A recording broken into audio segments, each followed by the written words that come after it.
ঘৰতো থাকিব ডক্টৰেতো কৈছিলে কথাখিনি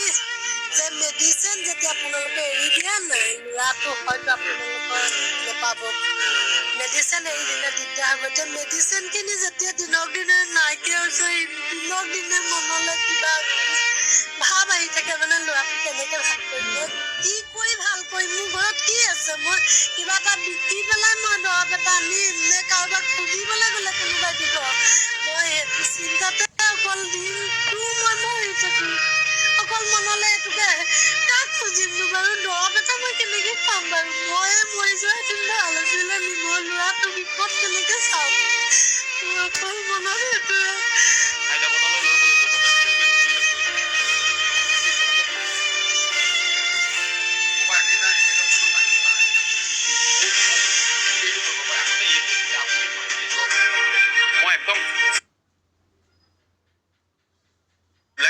চাই বা তেওঁ আগবাঢ়ি আহিছে আমাক সহায় কৰিবলৈ তেখেতে নিজে ক'ব পৰিচয় দিব মই ঈশ্বৰ প্ৰসন্ন বৰদলৈ মই ভাৰতীয় জনতা পাৰ্টীৰ এগৰাকী কাৰ্যকৰ্তা গতিকে মই তেওঁ বিধানসভা সমষ্টিত বিভিন্ন এনেকুৱা ধৰণৰ অসুখীয়া মানুহে হওক বা বিভিন্ন সমস্যা থকা ৰাইজৰ ওচৰলৈ মই সঘনাই অহা যোৱা কৰোঁ আৰু এই কথা সকলো ৰাইজে জানে আৰু বিশেষকৈ আজি 15-20 বছৰ মই একেৰাহে এই কাম কৰি আছোঁ হঠাৎ মোৰ আজি এসপ্তাহমানৰ আগতে মোক জনালে মোৰ বন্ধু আমাৰ ভাৰতীয় জনতা পাৰ্টীৰ সংখ্যালঘু মৰ্চাৰ অসম ৰাজ্যিকৰ উপসভাপতি পাৰভেজ মেহদী ডাঙৰীয়া তেওঁ মোক জনালে যে এনেধৰণে কাকজানৰ আমাৰ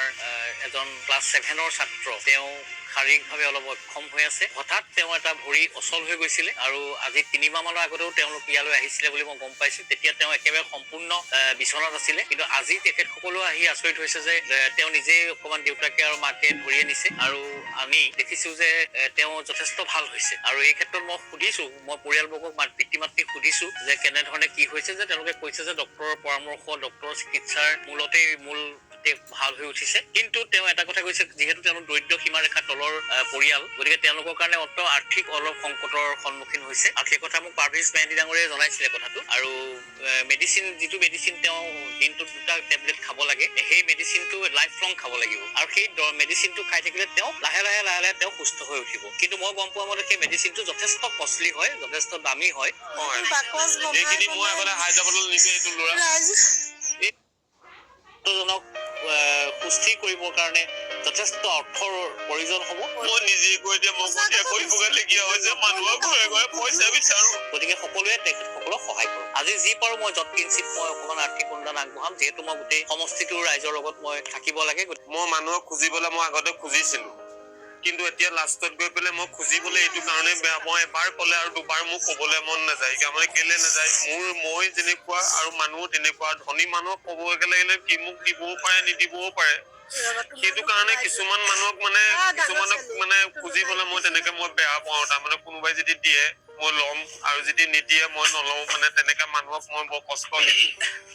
কেলে মোৰ গাত মই নিজে গম পাওঁ মই আজি কিবা এটা পালে মই কাৰোবাক দিবলৈ মন যায় যদি মোৰ নাথাকে কিন্তু মানুহজনে যদি খোজে যদি তেখেতকো নাথাকে তেখেতৰ মনত মোক বৰ দুখ পায় আৰু আমাক কোনেও সহায় নকৰে সেইটোৱে অকল কাক খুজিলো চবকে খুজিলো আৰু বাকী নাই চবকে খুজিলো জোৱাইকেইটাকো ক'লো আপোনাৰ সহায় বিচাৰিছো যে আৰু অকণমান যে আমাক সহায় কৰি দিয়ক ল'ৰাটো মেডিচিন খোৱাৰ কাৰণে আৰু আপোনাৰ মুখ্যমন্ত্ৰীলৈও আপোনাৰ ছাৰলৈ আমি একদম অনুৰোধ কৰিছো যে ছাৰেও কিবা এটা আপোনাক চাই দিয়ে যে ল'ৰাটোৰ কাৰণে আগৰ ভিডিঅ'টো দিয়াৰ পাছত এতিয়া আকৌ এটা ভিডিঅ' দিছোঁ যাতে আগত যিমান সহায় কৰিছিলে ৰাইজে অসমবাসী ৰাইজে বহুত সহায় কৰিলে সহায় কৰিব পৰা মোৰ ল'ৰাটো বহুতখন ভালো পাইছে বাৰু টকা পইচা সহায় কৰিলে কাৰণে আজি মোৰ ল'ৰাটোৱে বহিব পাৰিছে খেৰাব পাৰিছে অকণমান সহায় পাইহে ল'ৰাটো মেডিচিন খুৱাব পাৰিছোঁ খুৱাই পেলাই অকণমান আগবাঢ়ি গৈছে এতিয়া অকণমান ভাল পাইছে আৰু এতিয়া মই মোৰ ৰাইজলৈ যাতে অনুৰোধ কৰিছোঁ আৰু যাতে মোক সহায় কৰে অলপ মোৰ ল'ৰাটো আৰু যিহেতু ই 7লৈকে পঢ়িলে বাকীখিনি সি অসুস্থৰ কাৰণে সি আৰু স্কুল যাব নোৱাৰিলে গতিকে আৰু অকণমান সহায় কৰক ল'ৰাটো গোটেই ভৱিষ্যতটো উজ্জ্বল হৈ উঠে গতিকে আপোনালোকে সহায় কৰক আৰু